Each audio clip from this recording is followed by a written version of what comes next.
franchise landscape, I noted actually, I suspect, I thought I had the latest figures here, but I think I must have got some earlier ones. But the good news is, as you've heard from Paul, franchising is growing around 12 billion, almost 900 franchise systems. Just on the point of the franchise systems, obviously these stats that we're using come from a survey that's conducted annually by the British Franchise Association in conjunction with NatWest. And in probability, there are around 1,000 plus people out there calling themselves franchises and purporting to offer franchises. Even of those 800 or 900 that are officially recognised, probably only 500 or 600 are what we might regard as credible franchise options. And I'll talk a bit in a moment about what one of those might look like. Right, getting on for 500,000 people involved, probably more than 500,000, average turnover 350,000. Average cost, setup cost around just under 50,000.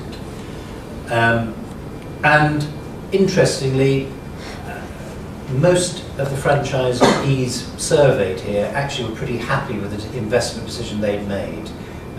If you've got a bright idea and launch, as Ken said, if you're out of business in 2 years' time, you're probably not very happy. Not only the fact you're out of business, but all your savings have gone as well.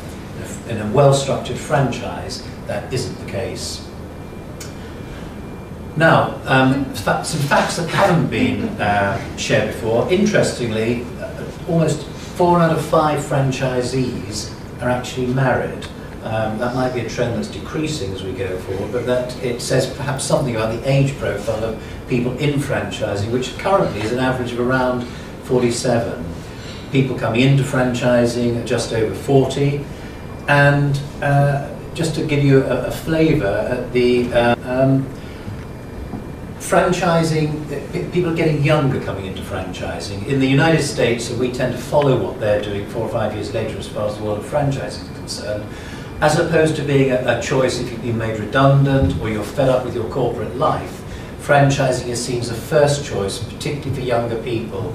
And many franchisors are encouraging graduates and others to move into franchising. In the UK, it's currently under around 6% under 30, and of course, with all this talk about pensions and everything else at the moment, we're finding that still a lot of people who are sort of in their 60s and over who find franchising an attractive option. An increasing number of ladies are taking up franchising, almost 40%, and around 1/3 of people who take franchises are graduates.